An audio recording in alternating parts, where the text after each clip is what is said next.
Hello, my name is Keshwani. That's K-E-S-H-W-A-N-I,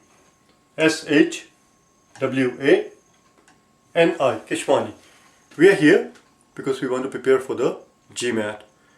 We have been solving GMAT math problems out of this book here, GMAT Review, the official guide, the 13th edition. If you do not own this book already, purchase one immediately. You're going to need it. The problem that we are about to solve is the one that you will find on page number 169. The very first problem on page 169. Today is our lesson number 135. Problem number 121. Let's take a look at it. In problem 121, they give us a picture here of a door. It looks something like this.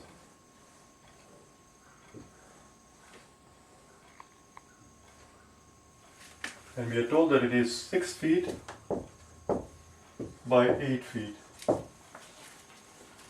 Question simply is, what fraction is covered by trim? What fraction is covered by trim? And we are told that the trim is 1 foot wide. The trim is 1 foot wide. In other words, from here to here is 1 foot. From here to here is 1 foot. And then from here to here is 1 foot.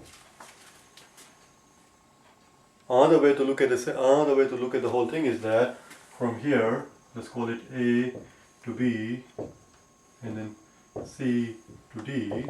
If you were to add up the distance from A to B, distance from A to B plus from here to here, and then from C to D, from here to here, must be 5 feet. Why 5 feet? Because we are told that the total is 8 feet. We are told that this side is 8 feet. If it is 8 feet, then this is 1 foot at the bottom, there is 1 foot in the middle and 1 foot at the top, which means this distance and this distance is 5 feet. And we know that this is also 1 foot. This is 1 foot and this is 1 foot, which means the distance from A to A, B, C, D, let's call it E, A to E, distance from A to E must be, this is 1 foot, this is 1 foot, and the total is 6 feet, must be 4 feet. Are you with me so far? Which tells us that this distance right here, this area right here, this thing right here, the shaded portion is simply 5 by, this is 5 feet from here to here, plus from here to here, 5 by 4. That's your shaded portion. The total is 6 by 8. Therefore the shaded area over the total, is 5 by 4 over 6 by 8. Divide top and bottom by 4, you get 2, and you end up with 5 over 12. But we are not interested in the shaded portion, we are interested in the trim. Therefore, let's say this is getting to be too low, therefore, trim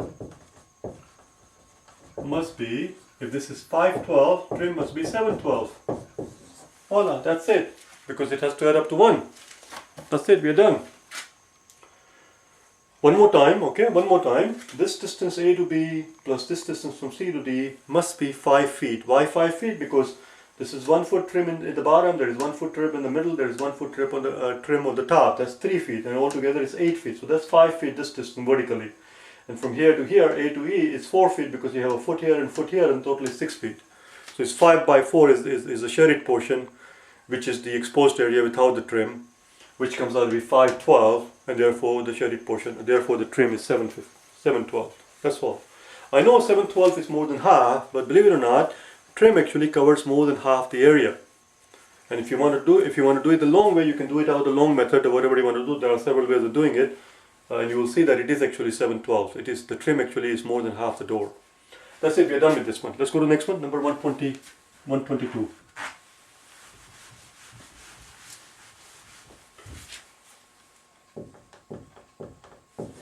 In 122, let's see what they're asking. Oh, in number 122, they give you inequalities. Very simple inequalities, where they tell us that a equals negative 3/10. Now in the problem, they do not say negative 3/10, they say 0.3. But 0.3, I find it easier to do it in negative 3/10. Now, since they are looking for, they're asking us to find the right, which of the following is true, and they're asking us to compare a and a squared and a cubed. Instead of looking at each answer individually, it's a better idea, it's a wiser idea actually to do out the work yourself first, arrange them in order first, and then look at the one that matches your work. So that's what we're going to do here. This is a, therefore a squared would be negative 3/10 times negative 3/10. The very first thing we notice is that negative times negative is going to be a positive quantity. Of course it's going to be a positive quantity because it's squared. Any quantity squared is positive. 3 times 3 is 9. This is not the point. The point is not that it's 9 100, because as soon as we find positive, we know it's going to be the largest one. Because by the time we do the cube, we're going to be back to negative. So the cube, a cube, is going to be negative positive 9/10 times a negative positive 9 100 times negative 3/10, which is going to be 9 times 3 is 27. 27 over 1000 with a negative sign in front of it. Now all we have to do at this point is arrange them. All we have to do is arrange them. Let's see, I'm going to erase this part.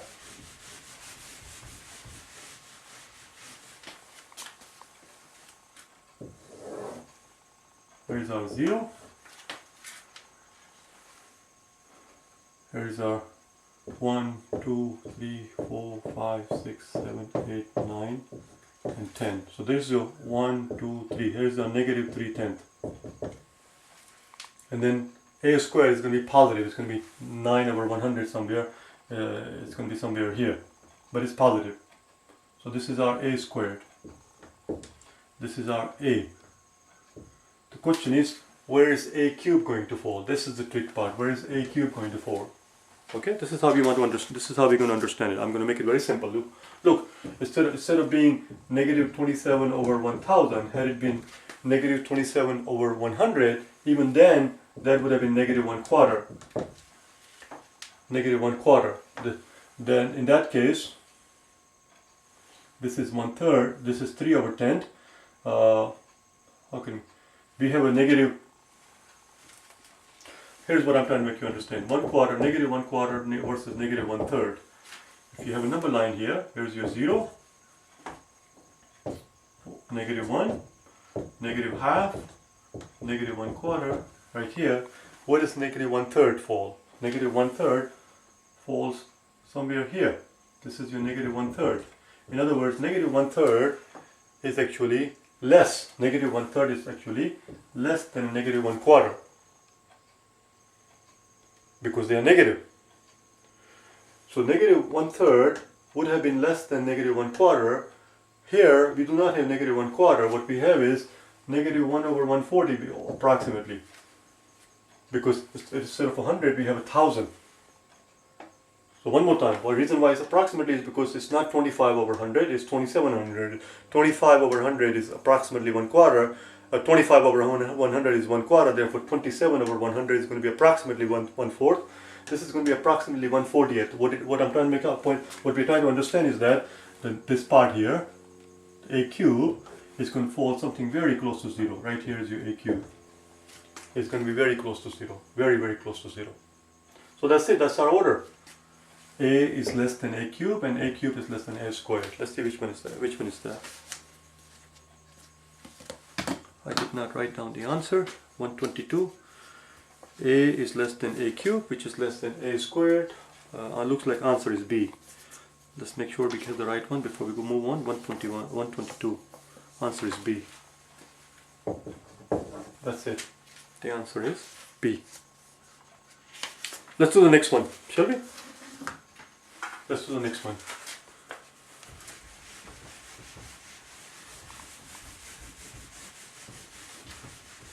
(123).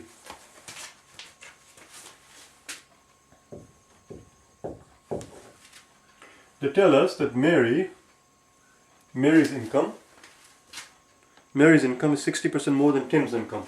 Mary's income is 60% more than Tim's income. They go on to tell us that Tim's income is 40% less than Juan's income. The question simply is Juan's income, what percentage of Juan's income is Mary's income? Alright, what percentage of Juan's income is Mary's income? Now here's what's going to happen. There are two ways you can go about solving this problem. One is what I call the algebraic way, the academic way, the orthodox way, the classical way, the geeky way, the nerdy way, the proper way, the mathematical way, algebraic way, that is. And another one is what we call the quick and dirty way. In the quick and dirty way, what you do is, instead of solving this thing algebraically, in the quick and dirty way, we just make up a number. We just plug in a value. Plug in any value that you want. Now typically when you're dealing with a percentage problem, it's always a good idea to start, I say typically and then I say always a good idea, it's kind of weird, to start with 100 or some multiple of 100. The question is, where should we plug in 100? Whose income should become 100? That's the part you have to decide. It's always a good idea to build the whole edifice from bottom up. Don't try to build it from top down. Don't try to figure out the last guy and then ask yourself what the first guy should have been in order for the top guy to be this. Start with the bottom guy and then build your way up. As I said, you build your edifice from the foundation, from the bottom down. So yeah, Mary's income is 60% of Tim. So we're not going to plug in for Mary or Tim because Tim is not the end of the story. They go on to say that Tim's income is 40% less than Juan. Juan is the end of the story. Juan is where the whole story begins. He is the foundation. And from there, the whole edifice is going to build on. So let's pretend that Juan is 100. Let's pretend that Juan is 100. We are told that Tim's income is 40% less than Juan. So Tim must be 60. We are further told, so Tim is 60, that's it, Tim is 60. We are further told that Mary is 60% more than Tim. 60% of 60 is what we have to figure out. 60% of 60 is what we have to figure out. We know that 10% of 60, we know that 10% of 60 is 6. 1/10. 10% of 60 is same as 1/10 of 60. 1/10 of 60 is 6. Therefore 60% must be 36. And since Mary's income is 60% more than Tim's income, Mary's income must be 60 plus 36 or 96. The question was, Mary's income is what percentage of Juan's income? Well, can you tell me? When Mary's income is what percentage of Juan's income? So of course it's 96%. We just said it right here. 96%. Because it's 96 versus 100. That's it. Mary's income is 96% of Juan's income. The answer is C. Again, let's verify it in the back. Also always a good idea. But that was number 123. Answer is C. What did I write? Let's not stick it in the middle. That's going to cause confusion. Answer is C. 96%. Mary's income is 96% of Juan's income because we just found out that Mary's income is $96 as opposed to Juan's income, which is $100. That's all. We're done. I'll see you tomorrow, okay? Bye now.